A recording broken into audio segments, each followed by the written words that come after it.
बक्सर से भारतीय जनता पार्टी के पूर्व सांसद और पूर्व केंद्रीय राज्य मंत्री अश्विनी चौबे का दर्द एक बार फिर से छलका है। और दर्द इसलिए छलका है क्योंकि इस बार के लोकसभा चुनाव के समय में उनका टिकट भारतीय जनता पार्टी ने काट दिया और बक्सर से मिथिलेश तिवारी को इस बार मौका दिया गया था।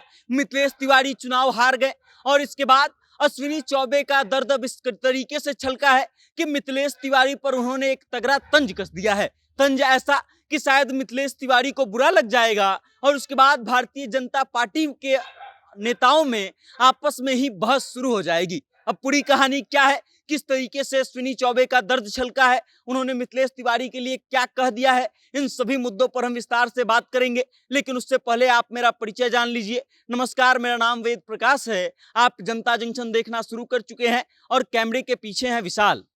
याद कीजिए, लोकसभा चुनाव के समय में जब बक्सर के पूर्व सांसद भारतीय जनता पार्टी के जो थे अश्विनी चौबे, जब उनका टिकट काट दिया गया तब इस बात का मुद्दा अश्विनी चौबे खूब उठाए थे कि इस बार जिसको टिकट दिया गया है वो भारतीय जनता पार्टी का कार्यकर्ता नहीं है। और उसके बाद इस चीज को लेकर के खूब बवाल हुआ था।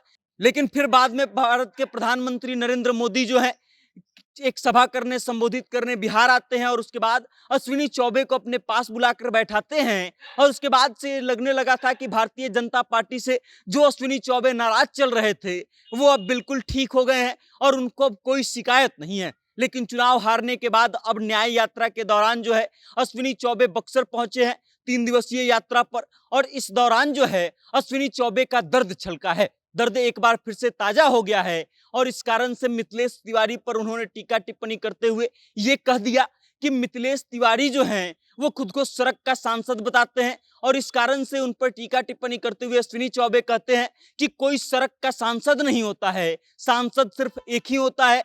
कि ये क्या बात हुई कि हम खुद को सड़क का प्रधानमंत्री बता दें, खुद को सड़क का राष्ट्रपति बता दें। अब आप इस बात से समझ सकते हैं कि मिथिलेश तिवारी जिस तरीके से चुनाव हारने के बाद खुद को सड़क का सांसद कहते थे, इस बात पर उन्होंने जो है टिप्पणी की है, टीका किया है। और इस कारण से ये माना जाने लगा है कि अश्विनी चौबे के इस बयान का मिथिलेश तिवारी जवाब जरूर देंगे और जब जवाब देंगे तो हो सकता है कि एक बड़ा विस्फोट हो। बाकी अश्विनी चौबे जो है फिलहाल राजनीतिक तौर से संन्यास ले चुके हैं, सक्रिय राजनीति से, चुनावी राजनीति से वो अलग हो चुके हैं। और इस बात पर भी वो कहते हैं कि 70 वर्ष के बाद किसी को भी चुनावी राजनीति में नहीं होना चाहिए और इस कारण से हम संन्यास ले लिए हैं। और उसके बाद मिथिलेश तिवारी पर जमकर के प्रहार करते हैं कि उनको सड़क का सांसद और कहने पर भड़क जाते हैं और कहते हैं कि यहाँ से भारतीय जनता पार्टी का एक कार्यकर्ता भी चुनाव लड़ जाता बक्सर से तो वो चुनाव जीत जाता।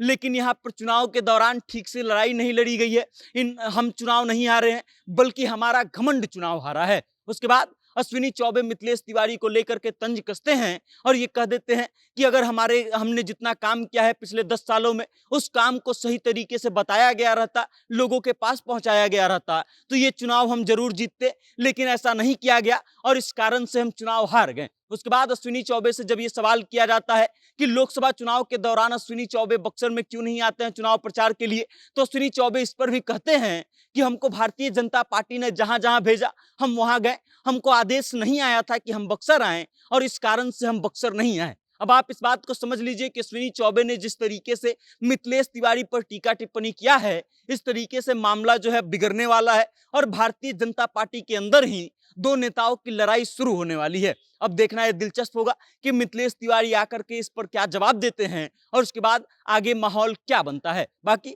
इस खबर को लेकर के आप क्या सोचते हैं, आपकी क्या राय है? और अश्विनी चौबे ने जिस तरीके से टीका टिप्पणी किया है, मिथिलेश तिवारी के सड़क के सांसद वाले बात को जिस तरीके से काटा है, आपको क्या लगता है कि ये कितना सही है? बाकी अपनी राय कमेंट के माध्यम से हम तक जरूर भेजिएगा और देखते रहिएगा जनता जंक्शन। बहुत बहुत धन्यवाद।